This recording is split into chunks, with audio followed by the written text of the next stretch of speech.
विमानतळाचं मी तुम्हाला मगाशी तिथे सांगितलं. काय झालं त्या भाषणात मी थोडंसं विसरून गेलो बोलता बोलता. महत्त्वाचं, अगदी महत्त्वाचं असं आहे की ती बातमी मी पाहिली, जी बातमी इकडे फिरवतात आजही. ती बातमी कुठून आली? लोणावळ्यातून आली. लोणावळ्याचा पत्रकारांचा पुरंदरचा काय संबंध आहे? काही नाही. लोणावळ्यामध्ये त्या पुरंदरमध्ये वाल्हेकरून गाव आहे, जे एक्स्ट्रीम एंड आहे माझ्या भाग, म्हणजे सातारच्या बाजूचा. तिथे वाल्मिकी ऋषींची समाधी आणि त्या कार्यक्रमाच्या ठिकाणी मला काही लोकांनी विचारलं.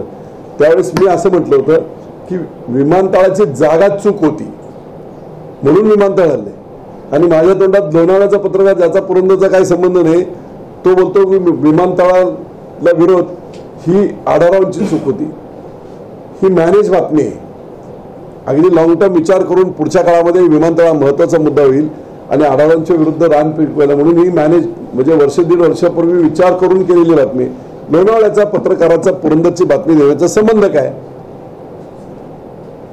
त्यामुळे ही पूर्ण मॅनेज केलेली बातमी. आणि टेक्निकॅलिटी अशी आहे की माहितीच्या अधिकाराखाली अनेक लोकांनी इथल्या NGOजने वगैरे सरकारकडून माहिती घेतली.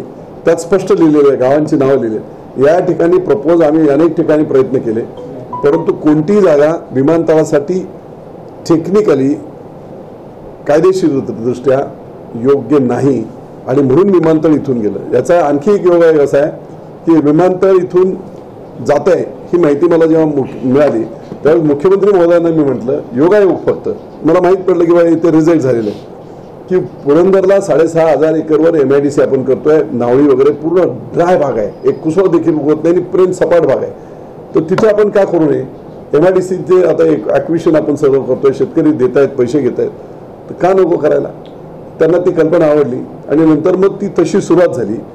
लक असं होतं की त्याच्या एक 7-8 दिवसानंतर शेवटचा सर्वे करायला इंजिनियर्स वगैरे सेंट्रल गव्हर्नमेंटचे आले होते. मला ते गोयल नावाचे एक अधिकारी होते आणि हा सर्वे करून ते परत जायला दिल्लीला निघालेले होते.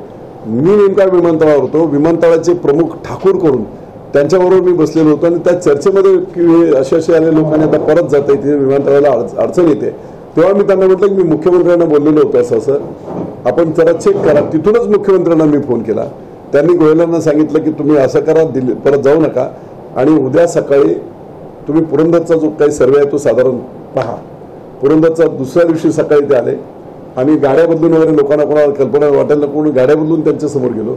हवाई पाहणी 4-5 वेळा केली आणि तुम्हाला सांगतो या भागातली सगळ्यात बेस्ट जागा विमानतळासाठी म्हणून DGCA, directorate of civil aviation, ही जी अथॉरिटी आहे त्यांनी सांगितलं की हे सगळ्यात चांगली जागा. त्याचं कारण असं आहे संपूर्ण पुरंदर हा हिलटॉप आहे, म्हणजे कुठच्याही बाजून तुम्ही 360 डिग्रीमध्ये गेला तरी घाट चढून वर तुम्हाला जावं लागतं, त्याच्याशिवाय पुरंदर नाही. त्यामुळे एक तर उंचावरची जागा, सपाट जागा. दुसरा आणखी एअरपोर्टमध्ये सगळ्यात जास्त खर्च कशाचा असतो? सगळे टावर्स वगैरे असतात त्यांची हेवी फाउंडेशन्स. जर जागा माती वगैरे असेल तर त्याचा खूप मोठा खर्च येतो. वर इथे माझ्या 1.5 फुटानंतर काळा पाषाण, त्याच्यावर रनवे असतील, बाकीचे टावर्स असतील, याच्यासाठीचा कमीत कमी फाउंडेशनचा खर्च तिथे येणार. दुष्काळी भाग असल्यामुळे जमिनीचा रेट जसा आता इथे रेट आहे त्याच्या 1/10 सुद्धा नव्हता. ते 5 पट जरी दिलं तरी लोक खुश होतात आमचे आणि तो रेट सुद्धा खूप कमीत कमी, याच्यामध्ये कॉस्ट सुद्धा कमी येत होती.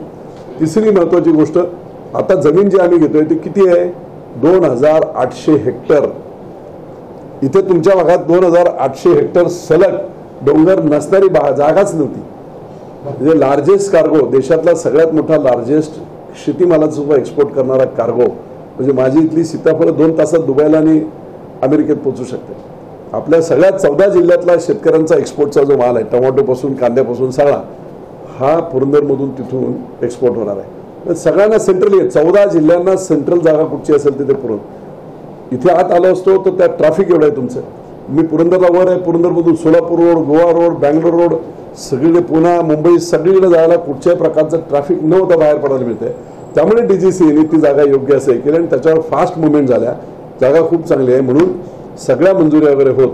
आता हे जसं आपली इलेक्शनची ही आचारसंहिता संपेल, 4 कंपन्यांची मोठी स्पेशल पर्पज व्हेकल केली गेली आहे राज्य सरकारकडून, ज्याच्यामध्ये सिडको आहे, हडको आहे, PMRD आहे आणि विमान प्रतिनिधी 1,000 कोटी रुपये देत 4,000 कोटीची पहिली गुंतवणूक करत त्याच्यातून भूसंपादन नाही, स्वेच्छा खरेदी, कंपल्सरी भूसंपादन नाही, स्वेच्छा खरेदी, अशा प्रकारचं काम सुरू होतं. त्यामुळे हा जो अपप्रचार केला जातोय की आढावांमुळे गेला. 15 वर्ष काँग्रेस राष्ट्रवादीची सत्ता असताना, म्हणजे मग आढाव किती पॉवरफुल आहेत. तुमची गल्लीपासून दिल्लीपर्यंत सत्ता असताना एक खासदार तुम्हाला विमानतळ करू दिलं नाही.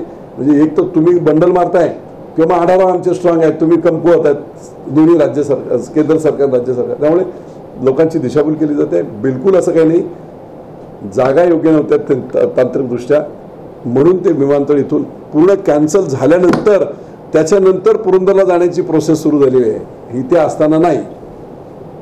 आणि ती बातमी जी आहे ती पूर्ण मॅनेज आहे.